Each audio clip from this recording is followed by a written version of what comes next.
The week was long, your feet are tired, could use a vacation. Just gather round and join with Dub, it's Monday Motivation.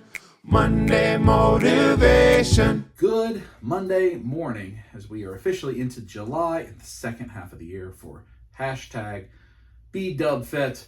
On Wednesday, you'll hear about the way we're doing the bigdubfit giveaways for the month of July, how they changed a little bit, so make sure you stay tuned for that. But let's get on with our Monday motivation. Now, the quote this week comes from Susan Lori Parks, and that quote is, "Difficulty creates the opportunity for self-reflection and compassion." Some version of that. Difficulty creates the opportunity for self-reflection and compassion. And I thought as we cross over to the second half of the year for hashtag bigdubfit, I challenged us a little bit in the previous few episodes to think about others as we go into the second half of this year. The first half of this year has been about looking inward and taking the steps that we need to take each day, getting a little bit better in whatever it is that our goal is, most of all up here. Second half of the year, you got to keep taking those steps, but if you've been doing well for the past 6 months, you should have the ability to do a little more for others, to grab someone and take them with you. But that starts with self-reflection, and that comes usually when we're in the midst of difficulty. If you think about some of the more challenging times in your life, fill in the blank with whatever those are, and true challenging times, right? Like sometimes we think things, and when we're in the middle of them, how could this possibly get worse? But a lot of times when we think about those moments years later, we realize it really wasn't that bad. So when we face difficulty, when a hard thing comes, whether it's you lose a job, you're looking to change a job, you've had illness, or something happened with a family member or somebody close to you, or financial struggles, which I know is a challenge right now with everything that's going on, at least in America. That type of difficulty forces you to look inward. Right now, with inflation and all of those things that are in play, the gas prices and so forth, I think all of us probably look at where we spend our money a little closer, right? You do self-reflection of your pocketbook, of your wallet. And you say, okay, if something like fuel is going to cost me double the price that it cost me several years ago, and that also means that this hobby right here now costs 30% more than it did a year ago, and groceries cost me 40% more than they did a year ago. I have to cut out this and this and this, right? I think one of the things I've paid attention to recently is the first time Netflix losing subscribers in their quarterly reportings, and their stock has taken quite a beating this calendar year.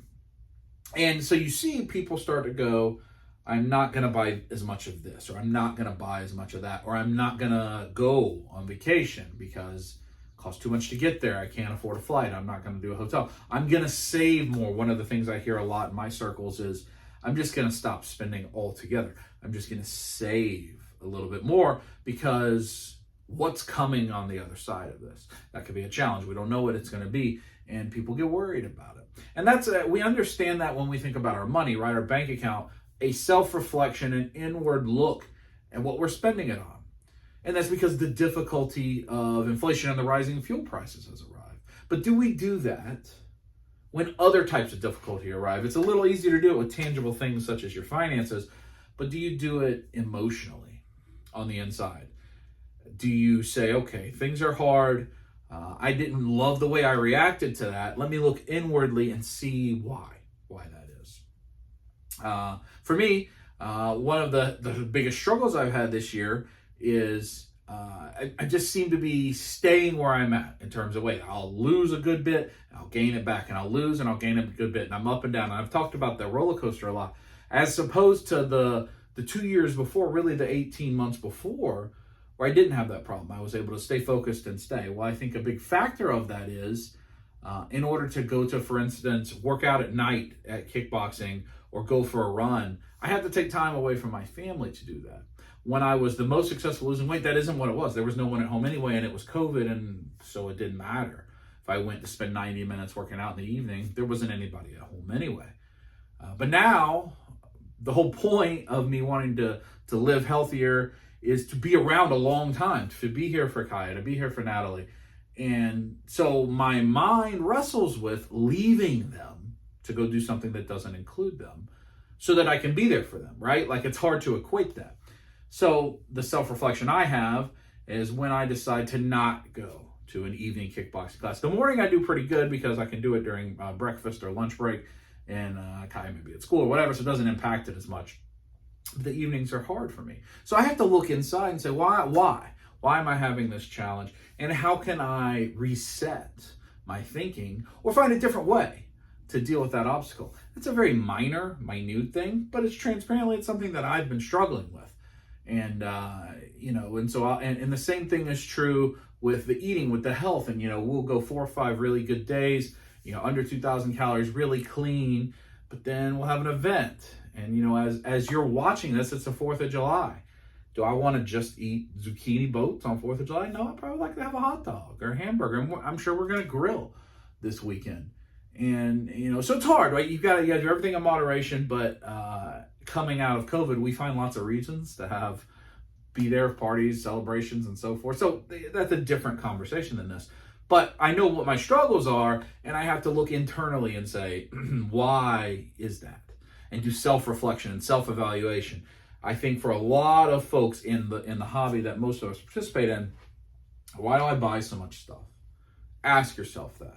Is it because I love so much stuff? Do I need 22 Cobra Troopers or 13 Iron Man figures or 18 Batman figures? Or could I just have one? Is it because, and OG Geek, we were hanging out a lot last weekend, Mike, we were talking, a lot of it is the thrill of buying the thing. It's not even the thrill of the thing. It's finding it and buying it for a lot of people. That's not necessarily the most healthy way to enjoy this hobby.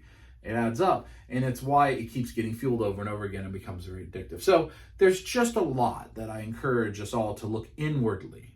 Because we want to help others, the second half of that quote, when difficulty comes, it should also help with compassion. Because as we go through things, we become more empathetic to others that are going through things or that have gone through similar things. And we want to be there for them. So our first step in helping others that we're going to try to focus on for the second half of this year, is making sure we've done a proper self-reflection and making sure that we understand compassion to our other people. So think about the things you've gone through, the difficult times, just this year, just contain it to this year, and do some self-evaluation of how you handled those. But also try to show compassion when you encounter other people that are handling things like that. That's my challenge. That's something I'm challenging myself with, especially at work and my new role. There's a lot of things to do, and a lot of people move slower than I do and maybe can't multitask it the same way that I do. And I tend to get frustrated and unsure why it takes them so long to get something done. But I don't see the other half of what they have to do. I just see the thing I need them to do.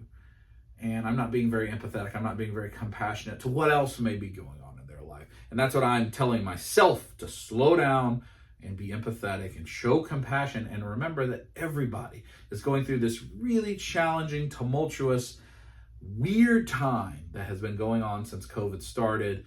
And now with the inflation and the gas prices and the war in Russia and all these different things, everybody's going through this together, and nobody truly understands where we're at. So I try to remind myself, don't be frustrated with someone else.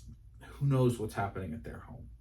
It's not always easy, but that's what I try to remind myself. So that's our motivation for this week. We're going to really focus on others as we go through the second half of this year. I hope you have a great 4th of July and you're enjoying your holiday. If you're in America, celebrating with your friends. And if you don't celebrate that holiday or you're not in America, I hope that your Monday's going great otherwise. We'll talk to you next time.